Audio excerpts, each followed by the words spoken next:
বিসমিল্লাহির রহমানির রহিম।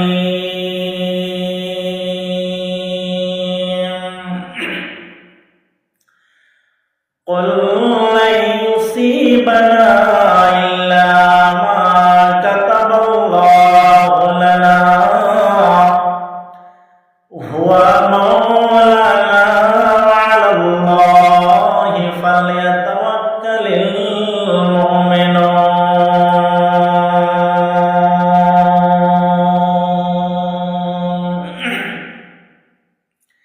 এটা হলো সূরা তাওবা 51 নম্বর আয়াত। এবার আল্লাহ তাবারক ওয়া তাআলা মানে কি বলছেন?